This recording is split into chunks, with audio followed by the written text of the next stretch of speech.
Chapter 10 Black Friday. The snow blew off the windshield as I drove through the busy streets of Toronto. The traffic was heavier than I'd expected it to be this late on a Friday. Apparently, few Canadians were interested in hitting the post-Thanksgiving sales south of the border. "Let's share a cab home, Meredith," a woman on the street said to her friend. "The buses aren't safe," she thought. The two bundled women waited at the corner, held up by the same stoplight that hindered me. The only pedestrians out in the chilly night, their words mingled with the low hum of the traffic.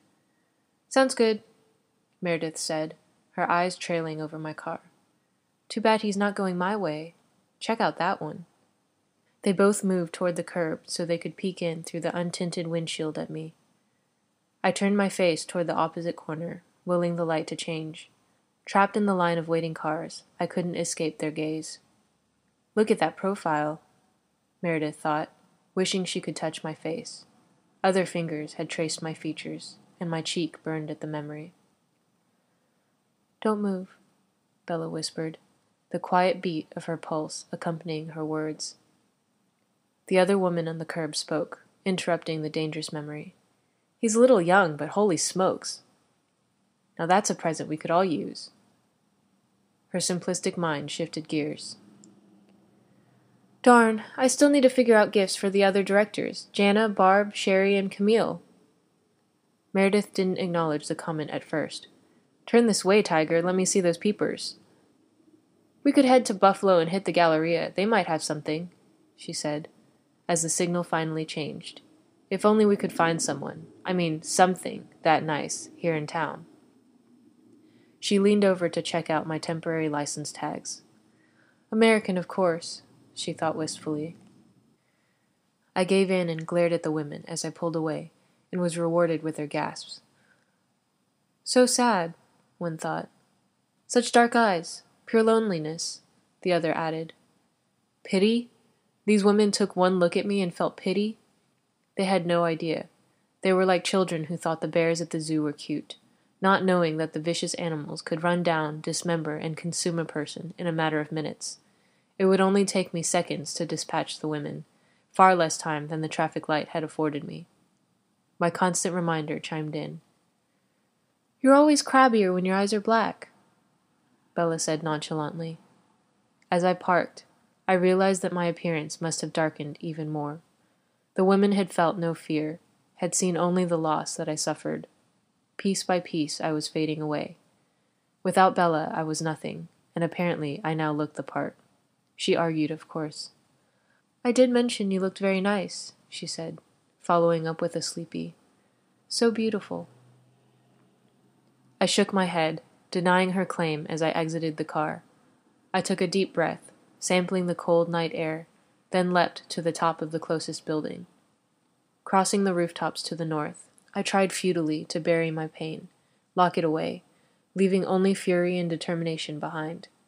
I needed my monster, needed the hatred if I were to face and kill Victoria. And tonight I had the best chance of doing just that. After weeks of chaotic hunting, Victoria had finally fallen into a pattern. She'd taken to lurking the darker fringes of major cities, making the homeless, the penniless, and the friendless her staples. After her young victim in Minneapolis, she'd feasted in the outskirts of Chicago, then headed further east, crossing over the border to feed in Windsor, Canada. The next logical step was here, Toronto. Her last victims had also been similar, young prostitutes. The first had been with a customer, and both had fallen prey to Victoria's thirst. The second was alone, but met the same violent end. The unfortunate humans had suffered broken limbs, ribs, and in the case of the man, a fractured skull. As much as I would have liked to inflict the same injuries on her, Victoria was slated for a quick end. She wouldn't get the chance to escape me, or the flame that would reduce her to nothing but ash. I had to give Victoria credit. She was more meticulous with her leftovers than I'd assumed. Nearly all her victims had been left in some kind of moving water, easily explaining the lack of blood in the bodies. The others had been left in the wilderness, where nature was blamed for erasing any remnants of the life-giving liquid. Not one of her kills had any immortal suspicions connected to it, though many different human suspects had been questioned, and in one case, arrested. Cleaning up Victoria's messes had never been my intention. It was just curiosity that drove me to look into the results of her appetite. In the case of the arrest, though, I took the time to sit outside the Minneapolis police station until I found the investigating officer's mind. Why I did it, I still couldn't say, but I waited for hours, sitting in my car in a dark corner of the parking garage, listening to the wonderings and thoughts in the police station. Amazingly, my phantom Bella had remained mostly silent, knowing, but not saying, why I'd needed to do this strange thing. "Should I say have fun, or is that the wrong sentiment?" she'd asked, staring at me from across an infinitely wide cafeteria table when I'd blinked. I couldn't help but grin, just as I had the day the words had been uttered. "No, have fun works as well as anything," I repeated to myself. "Have fun, then." And though her image remained, she didn't speak again. As if I'd walked into the building, I started with the mind of the information officer at the front desk. An amenable fellow, he calmly directed the worried, the troubled, and the ignorant to their destinations. Several calls came in about the arrest, and I learned the lead investigator's shift started at noon, only minutes away. Toting a briefcase, the cop I'd been waiting for arrived through the same doors as all the other traffic. The desk officer greeted him with a handshake, congratulating him on taking another killer off the streets. After exchanging a few pleasantries, the detective settled in for the day, and I sat a little straighter in my darkened car. The murder topped his caseload, and his first priority was to question the suspect again. He phoned the jail, located behind the police headquarters, and ordered the suspect to be placed in one of the interrogation rooms. Finding a single guilty mind in a multi-story jail was a nearly impossible task, but by staying tuned in to the cop's thoughts, I mentally followed him across the street and into the building seething with vileness. Very few other thoughts entered my escort's head. He was intent on seeing the suspect incarcerated. As he entered the tiny, bland room, he had no doubt that the man opposite him was guilty, but the evidence was thin. The cop needed a confession and resisted the urge to beat it out of the suspect. As he considered his line of questioning, I switched channels to the man in orange seated across the table. The criminal's thoughts were smug. "You can't pin this one on me. I didn't do it." The inquisition started simply. "Where were you at? And who saw you there?" The suspect was innocent, of course, of the murder he'd been arrested for. But as the conversation progressed, I learned what I'd hoped to be true. "Fine," the cop continued, setting up the criminal. "Maybe you didn't kill David Reynolds, but what about Missy Wilson?" He tossed a new photo on the table. The inmate stared at the picture of the young girl, splayed out on a different grassy shoulder, and his innocence vanished, replaced by a practiced mask I recognized. Carefully, the killer hid his satisfaction from the interrogator, but I saw it all. As he denied the second crime, my stomach knotted, watching him relive the last moments of the young girl's life, hearing him berate her, becoming aroused at her fear, and finding supreme bliss as he stabbed her to death. His mask wasn't good enough, though, and I started the car. The cop saw enough to sense the truth, pressing the suspect even harder about Victoria's victim. By the time I drove away, the felon couldn't contain himself any longer and had cracked, admitting to the girl's murder and others, but had steadfastly refused to confess to Victoria's victim. No, only the guilty would be convicted of her crime, and I'd left, curiously satisfied. Victoria's other victims remained unsolved cases, but as they'd not been part of mainstream society, their loss was not missed. I leapt down to the sidewalk and approached my destination, the thoughts rushing past me now, like a wild Canadian river. These humans were equally as disposable, at least in the eyes of some. It didn't take much research to find this shady side of Toronto. I'd only had to run down the murder statistics to find the neighborhood known only by the intersection I circled, Jane and Finch. High-rise condominiums dominated the landscape around the intersection, housing thousands of possible meals for Victoria. She wouldn't hunt in the buildings, I was sure. Her consistently sadistic method of satiating her thirst precluded this area. With so many possible witnesses just feet away, She would have to kill quickly and quietly, two things I had yet to see. As I searched, I became the hunter, opening my senses and quieting my mind. I couldn't give myself over completely to my feral side. I, too, had to be wary of witnesses. When tracking, in the natural expanse of the wilderness, I'd been limited by very little. Here, eyes watched at every turn, and I couldn't afford to lose any kind of control. Though I ignored my fiery thirst, the monster in me still waited for its chance to resurface. And this venue was too similar to those I'd used as hunting grounds so long ago. Ever present, Bella asked, "Is that something I might get to see?" Now, as then, I replied, "Absolutely not," and begged my Bella to let me complete this violent task uninterrupted. "Later, then," she whispered. I expanded the circle, keeping the skyscrapers as the center, listening, watching, and smelling. At last, I caught her sweet scent, recently deposited after the day's snowfall. My hatred kept all other thoughts at bay, save one. Victoria was close. She'd walked down this street against the buildings. To the left, the condos rose, but to the right sat a small strip mall with a mini-mart and a smoke shop, and it was in that direction I walked. A group of men congregated at the door of Moe's Smokes, directly in the path created by Victoria's scent, forcing me to work my way around. I'd picked up a fainter trail to the north, when the group's conversation piqued my interest. "You should have seen her, man. She was hot. Blazing hair and the wildest red contacts." In his mind, the young black man pictured the vampire I searched for. "No way, you're full of it." "No, really, she was standing right where you are." The speaker checked his watch. "I've got to get going if I'm going to catch her." "Where are you meeting her?" another asked, not believing a word of the story. "Tim's, over by Fountainhead Park." He pictured Victoria sauntering down the street to the west. The image blurred. The human was not completely sober. Torn, I decided to check out his story, and continued to loop around the group silently, finding a much stronger trail in the direction the man had indicated. "You think she'd mind if you brought a friend?" The new speaker's intentions were far from honorable, and my teeth snapped together.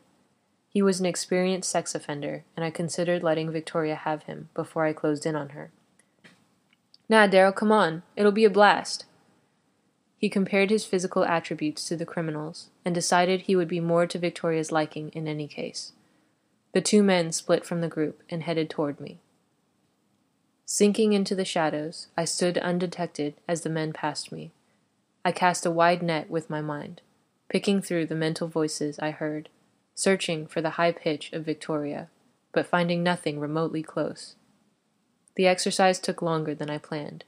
The two men were a couple of blocks away by the time my attention returned to them. "There she is! Hey, baby, it's me!" the drunk called. I looked through his eyes and saw a woman with flaming red hair and a long fur coat walking ahead of him. The fur coat I recognized. It belonged to Victoria's last victim, according to the subsequent news reports.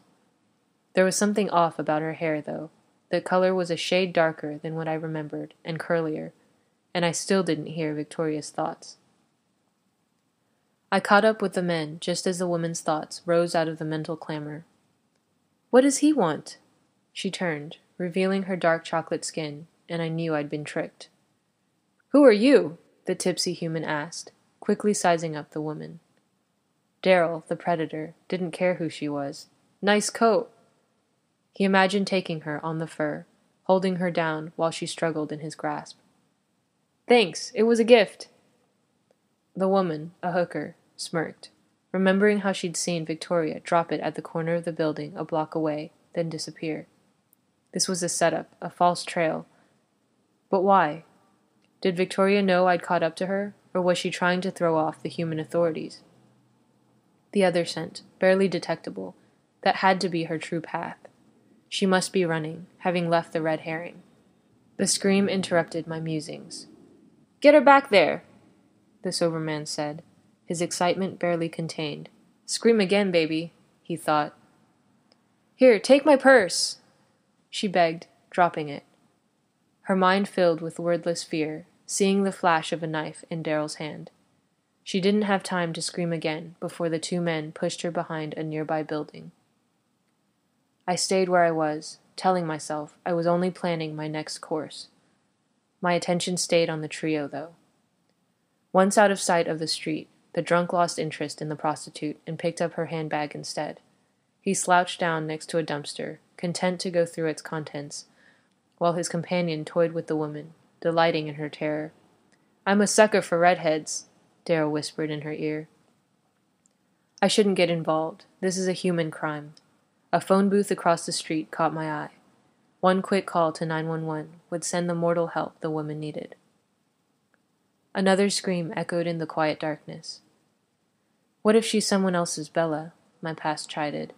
Instead of bringing pain, the memory fueled the monster in me. The executioner. But this was not my fight. My path lay behind, slowly getting obscured by the falling snow. The woman felt Daryl's grasp loosen, and she considered running away. She discarded the idea, unable to come up with a place to run to, and instead ticked off her attacker's vulnerabilities in her mind. Eyes, crotch, nose, she thought, and I froze. Everything was too familiar. "What were you thinking?" I'd asked, not expecting the answer I received. Bella's voice was hard. "I was going to smash his nose into his brain." Daryl waved the knife threateningly in front of the woman's face. It would take me less than a second to disarm him and bury the knife in his heart, or to use it to fillet his face. I needed 5 seconds to skin him alive. But this wasn't my concern. My vigilante days had long since ended. I turned away, trying to tune out what was happening behind the store before more memories came back. In response, the thoughts seemed to get louder in my head. "You're not even going to try to run?" "I fall down a lot when I run," Bella whimpered in my head. Daryl's next words sealed his fate. "You've got some fight in you, don't you? Hey, Randy, she's a brave one." In that instant, I was transported back to a different street in a different city, facing a different criminal who'd thought nearly the same thing. Brave, this one. Maybe better, I guess. More fight in her. "Stay away from me!" the woman cried, mirroring Bella's words exactly. I wasn't aware that I'd actually moved until Daryl's shoulder dislocated with a loud pop. Without thinking, I'd leapt over the building, grabbed the knife and the hand holding it, and twisted it behind his back, separating his shoulder in the process. He screamed, and I rejoiced in the sound. "You deserve to die a slow, painful death," I breathed in his ear, his racing heart bringing the venom surging to my lips. "Are you okay?" Bella's memory questioned, with a scratchy voice. Just like so long ago, she calmed my temper just enough to stop the murder in me. Summoning every last vestige of humanity I could muster, I threw the demon toward the street rather than crushing his skull against the brick wall next to me. A woman's gasp reminded me I wasn't alone. My hands. I stared at my white fingers, stunned by the heat that had leaked into them from the low-life skin. The sensation dissipated, but was replaced by physical pain in my digits. The last human I touched before him had been Bella. As always, my throat burned, but instead of inciting the ravenous thirst, it only stoked my memories of Bella. None of these humans smelled remotely appetizing compared to her, but they reminded me of how I'd longed for her blood. But the burn was good. The burn meant she was alive and human. My suffering ensured her survival, as did my absence. What are you?" The woman's wide, black eyes were filled with a confused mixture of relief and horror. She ran through a list of comics she'd seen on her nephew's desk. "I'm not a superhero." "Go," I said coldly, and stepped aside. Daryl had limped away, followed by his staggering companion. She hurried past, stopping to scoop up the contents of her purse. With one eye on me, she shoved her possessions in the bag, her pockets, wherever she could to speed the process, pausing only for a second when she realized all her cash was gone. "Here," I said, holding out a handful of bills. "There's a taxi coming. If you hurry, you can catch it." The cabbie's off-key singing nearly overpowered his random thoughts. Her confusion intensified as she snatched the money from my hand. Thanks, she said, then took off at a run. Alone again, it wasn't Bella that whispered to me, but Carlyle. So much compassion, so much control. But even in my memory, he provoked me. She's very good for you, isn't she? She's a hooker, I said, purposely misinterpreting my memory's meaning. As if Carlyle were standing next to me, he continued. You go back to Bella. Frustrated by my own mind's taunting, I picked up the dumpster, easily the size of a small car, spun and flattened it against the side of the brick building. Trash and shards of clay exploded around me as I fought the urge to go and find my love, on foot if need be. Bella, my danger magnet, had experienced this exact situation. Could she possibly be attracting even more deadly fiends to her door? You're dangerous, she reminded me, but not bad. Finally, a memory that helped. I was the greatest danger to her, with the exception of Victoria. My quarry still waited, and she was dangerous and bad. Victoria's false trail would have shaken a human tracker, but as I approached the vacant corner near the smoke shop, I had no trouble detecting her scent. She would die. Soon. Before my mind's Bella could ply me with more memories, I let the smell consume me as I followed it north. Going in the city was slow. The concrete and asphalt didn't catch Victoria's scent like the woods had, but after losing and finding it several times, she led me out to the farmland, and the aroma strengthened with every tree or scrawny bush she passed. She drew me north, and I realized that the sound of traffic always lurked in the distance. The highway wasn't far, and Victoria seemed to have used it as a guide. Just as the lights of another, smaller city appeared ahead, her trail veered west, crossing the 6-lane road. Her path led me not into the population center, but around it. I began to think this was another trick. Victoria's thirst had to be intense. I was fairly certain that she hadn't fed in at least a week, but the scent continued to grow stronger, so I let it lead me. The farms gave way to barren trees and frozen ponds, and I sped up even more. Victoria had continued to follow the highway north, crisscrossing it several more times, as if to avoid the larger bodies of water. Her reasoning escaped me. Why didn't she swim across and completely erase her trail? Wet in this weather would be inconvenient. Frozen clothes tended to literally snap into pieces, but she could easily steal more. The only conclusion I could make was that her false trail in Toronto had been laid for a human's benefit, and that she had no idea that it was a vampire tailing her. She could afford to be lazy and stay dry. So much the better for me. Finally, she veered east, into a completely uninhabited area, stumping me again. Where was she headed? Her scent was the strongest I'd found yet. Only an hour, maybe 2, had passed since she'd run through here. Another musky scent mixed with hers, one that I recognized as moose. No, she couldn't be tracking an animal after passing up so many tasty humans. The moose's path and Victoria's separated, and I wrote off the convergence as coincidence. Emmett would have kicked me for passing up a moose, but I refused to let my thirst distract me, not when I was this close. I wondered where my brother was, if he and Rosalie had come back for Thanksgiving. Esme didn't make a production out of the holiday, but she did make a point of finding a moment with each of us during the day and expressing her gratitude for our presence in the family. This year, my moment had come in the form of a text message. I'd feared having to talk to her, feared hearing the disappointment and sadness in her voice, so I was grateful for the unassuming characters that wished me well and hoped for my quick return. I was also hurt, though, missing my family more than I expected. While my family was most likely hunting, in Alice's case for bargains, Bella would be spending the holiday with her father. Would she be preparing the traditional feast for Charlie? Perhaps she was visiting her mother, away from the cold and wet that she hated so much. Another possibility reared its head. She could be spending it with another, whomever she'd chosen to replace me. I'm sure the male population of Forks High had lined up at her door once word got out that the Cullens had left. The growl that escaped me disappeared into the quiet forest. I wanted her to find happiness, I reminded myself, and that would include loving another. Somewhere in the distance, a coyote howled. Even worse, I thought. She could be spending Thanksgiving on the reservation with Black and his ignorant child. My disgust at the thought yanked my consciousness back to the present. Drawing the frigid air deeply into my lungs, I let Victoria's essence control my direction.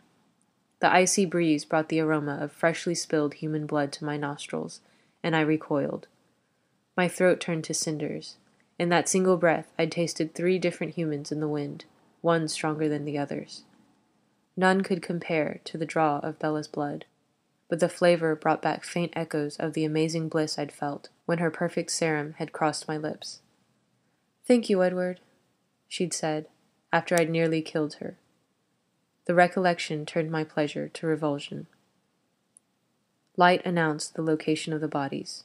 Silence told me I was too late. I reached out as far as I could with my mental hearing, but was greeted with the same quiet solitude. Victoria had fed and moved on. The 2-story farmhouse stood in the center of a clearing, flanked by 2 leafless trees and several smaller buildings. Through the open front door, I saw a crumbled form, but didn't bother to investigate it.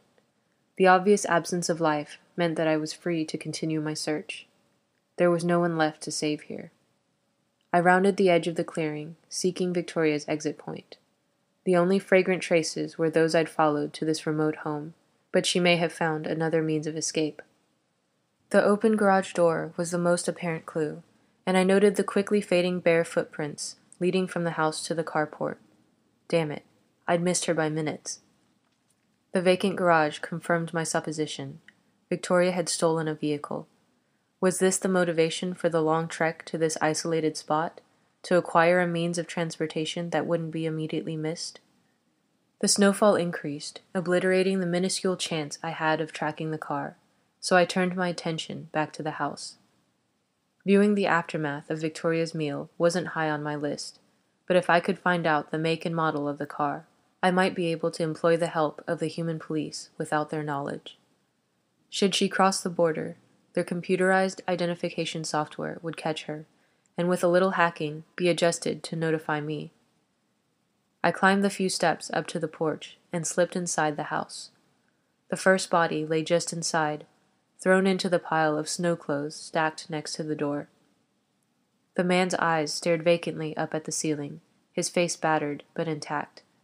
His neck had been torn open so viciously that it would be impossible for a human to discern what kind of animal could have caused the injury, but the lack of blood in or near his body would look suspicious to even the most unobservant of investigators. Lying at the foot of the stairs was a 12-gauge.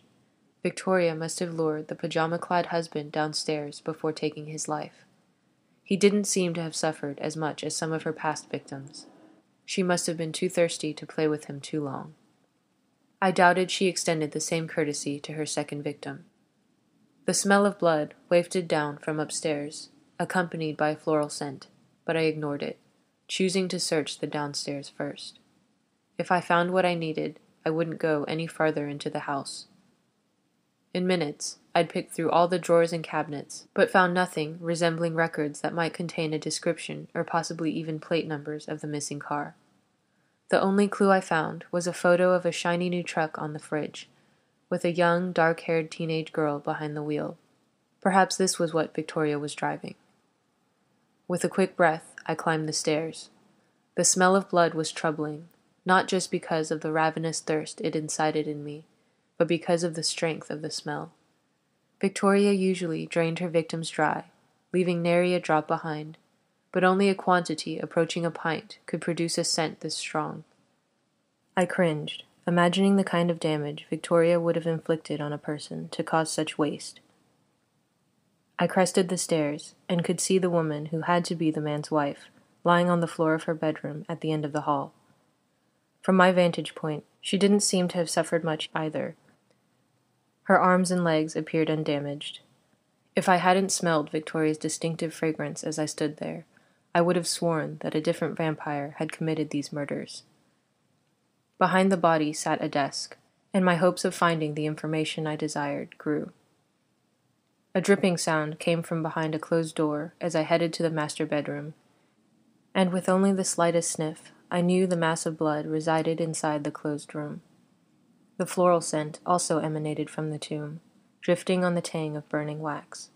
One scent in the bouquet stirred my memories, and I cut off my air supply before I could put a name to it. The soft, dancing light that crept under the door confirmed the flames in the room, and my curiosity grew.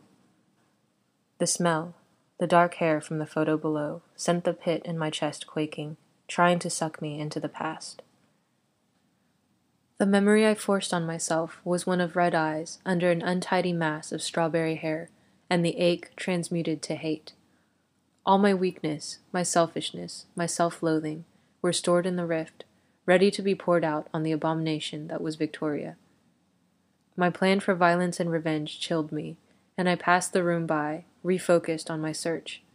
Stepping carefully over the woman in the bedroom, I searched the desk. This woman also had her throat torn to shreds, but her eyes were peacefully closed.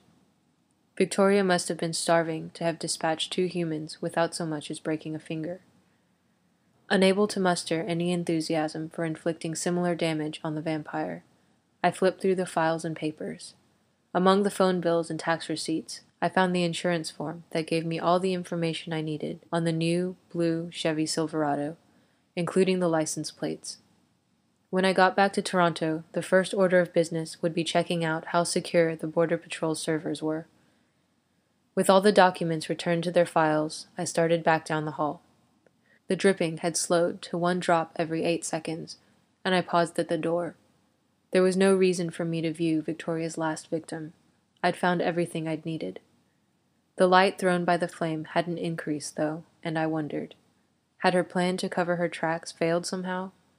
A fire would destroy all the evidence, but had she not stayed long enough to ensure its success? Cursing myself, I slowly pushed the door open and froze. It was here that Victoria had satisfied her taste for violence, and the evidence was spattered everywhere in the tiny bedroom. Droplets of blood had reached every one of the pink walls, spilling onto pictures, clothing, books. Life covered life, bathed in crimson. The trivial bits of this girl's existence were saturated with the one thing that given it form, meaning. The brutality of the scene caused me to gasp, sucking in the richness of the teenage girl's maple-sweetened blood and the smoke of the single candle burning on the table next to her. My eyes wandered to the ceramic dish, nearly empty of wax. The flame had licked at a nearby stack of paper, but hadn't spread as intended, and the charred edges of the fuel had escaped the reach of the fire. A different fire blazed in my throat, stirred by the scent of the purple wax, lavender. The smoke curled up from the candle toward me, and another scent, or was it a memory, floated to me. Freesia. When I freed my gaze to move from the candle to the bed, time stopped. Everything stopped. A bare arm stretched out toward me, the bright red bite mark on her palm glinting in the flame's light. The crescent matched the scar on Bella's hand exactly. "My hand is burning!" The voice in my head was faint, hollow, not the scream it'd been in Phoenix. No. The girl's long chestnut hair was swept across her face, hiding her eyes, but another crimson arc peeked out between the matted locks on her throat. Her wet hair tangled like seaweed, just like Bella's. The brown eyes I saw every time I blinked faded into the shadows. Bella, where are you? Lying across her waist, the girl's other pale wrist also bore the impression of teeth. My vision blurred, enhancing the similarities between this broken girl and my Bella. "Edward, it hurts." Bella's memory was just a whisper. "No, don't go." And in the center of the teenager's chest, a fist-sized hole. The deep blue fabric of her top had ripped under the force of the punch that had rendered her heart to nothing but pulp, unable to pump blood. "I would rather die than stay away from you." With those words, my memories of Bella vanished, leaving my mind, my life, a black, empty void. The chasm in my chest wrung itself inside out, expelling all the pain, the hate, the memories. Just as this girl's blood had been spewed around the room. Nothing remained inside of me. It was as if my being had been erased. She was gone. "No!" I screamed. reaching out and flinging the girl's hair aside. I knew she wasn't Bella. She couldn't be. But until I saw the girl's long, pointed chin, her cloudy blue eyes, her thin, dead lips, my mind impressed Bella's image on this broken body. And in that moment, Bella had been dead. I'd known that my life would end when hers did, but no amount of imagination or contemplation could have prepared me for the complete emptiness her death would bring. The nothingness was so intense that I couldn't believe I still held a corporeal form. It was as if my very molecules exploded, disgorging every last bit of me into the void. The sensation was worse than death, worse than any hell. Formless, unfeeling, invisible, beyond dead, eternally empty. If I'd been able to retch, I would have. As it was, my stomach heaved, and I had to turn away. My hands trembled as I stepped back, stumbling away from my worst nightmare. No, she's safe, I told myself, falling to my knees. My ghostly Bella returned, and I'd never been happier. I miss you, she said in the darkness. It's like you've taken half myself away with you, I'd replied. Come and get it, she commanded. As the endless darkness in my chest coalesced into the familiar, unending pain, I looked again on the helpless girl, but answered the memory. I will. No matter how much I fought, how strong I pretended to be, I'd always known that I would return, someday. But I'd buried that weakness, refused to acknowledge it. Seeing this tragic sight, the embodiment of one of Bella's possible futures, finally broke me. I closed my eyes, selfishly welcoming Bella's smile and open arms, feeling her pull stronger than ever. How I wanted to trace her lips, feel the fragile softness of her skin against mine, even suffer the scorching thirst she elicited in me, just to verify what I knew to be true, that she was alive and happy, far from here. Mixed with the thin comfort was sadness. She would die, some day, and my return would only hasten that end. Another drop of blood fell, punctuating my paradox. In the end, there would be only death. Or she'll be one of us someday, another memory whispered. No, I'd never stoop that low. Bella could never be allowed to experience the void, the endless nothing that I was fated to die with. I'd gladly suffer a blank eternity before that. Her soul wouldn't vanish into the mists as mine had. She would know heaven, and I could only hope it would be as wonderful as the paradise I'd found when I was with her. My selfish heaven. I will make you safe, first, I repeated. One level of my selfishness would win, someday, but accepting that, I would still fight. If I could just make it a year, I'd give Bella the chance to find her new life, start college, and find the human love she deserved. Then, when I did return, she would turn me away. Only her words could keep me away permanently, I realize that now. I just had to give her enough time to compose them. If only I could catch a glimpse of her today, see her healthy blush. But no. A year was nothing to me, the monster who'd lived for more than a century. Why did it seem like every second seemed slower than the last? Surely I was strong enough to last for that trivial amount of time. Besides, Victoria was still waiting for me. Time would pass faster with her distraction. The thought of seeing Bella erased the emptiness, even eased the pain, but imagining her telling me to go, to leave her, brought to life a new agony. I tried to find a time when she'd said those words, even in fun, but I couldn't find a single instance where she told me to go, even though there'd been so many opportunities to do so. The opposing statement filled me. I'll always want you, she said in earnest. A glimmer of hope flared like the flame dancing in this horrific room. She could take me back. As I slid the candle closer to the singed stack of what appeared to be old schoolwork, the resulting blaze completed the metaphor. My hope could only result in destroying Bella, as surely as the fire would devour this young girl's body. In the girl's case, I would walk away. But when Bella was gone, I would throw myself into the flames with her. Hell couldn't be worse than the emptiness I'd felt in those few bleak seconds that I'd imagined her gone. Mechanically, I exited the house, the fire upstairs crackling as it feasted on what used to be 3 people's lives. In the midst of my self-inflicted torture over my failure to Bella, I caught Victoria's scent, and mine, and ran back the way I came. Back. No, not back. Forward. Victoria now suffered the same restraints that an automobile posed as I did. Gas. Roads. Back. Bella would be in her bed sleeping, most likely peacefully at this late hour. So many times I'd watched her, held her as she rested and dreamed. The image of the girl's bludgeoned chest superimposed itself on the quiet scene, her blood dripping on Bella's light blue walls. Back. She wouldn't even know I was there, just a quick trip to make sure she was safe, healthy.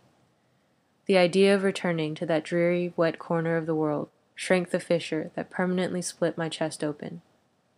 As I anticipated that first whiff of Bella's excruciating but divinely sweet fragrance, the pain subsided slightly.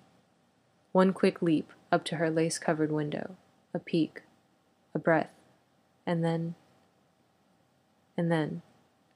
what little conscience I had reasserted itself, reminding me that leaving the first time took every ounce of strength I'd had.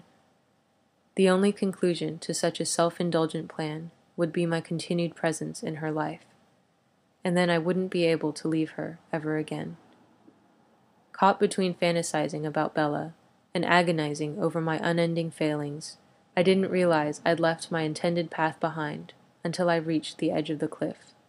I pulled up short, faced with a huge expanse of water. Just the thought of seeing Bella again had sapped my control. Once I'd headed back, toward her, I hadn't stopped. I wasn't even sure which great lake lay before me. I couldn't even remember crossing the highway. Without this inland sea to break my reverie, I would have run all the way west, back to her. No, this was wrong. I couldn't even entertain the idea of seeing her again if I wanted to make it a day, let alone a year, away from her. The snowfall ebbed as I defiantly pulled my jacket closed and turned my back to the lake, heading southeast. I placed the image of the unnamed girl before me as a reminder of both what I could do and what I had to do. The teeth marks on her neck could easily be mine on Bella's throat. I had to stay away, protect Bella from the worst danger, me. And I had to stop Victoria. Her barbarous existence had to end. I'd been so close. Next time, I would have her. Then I would continue to fight as long as I could. A year, at least, I said aloud, my conviction not as strong as I'd hoped. Bella would live safely for a year before I endangered her with my presence in the end. As the dormant trees whipped past me, she appeared behind my eyelids, her creamy skin glowing in her blue prom dress. "It's not the end, it's the beginning," she murmured.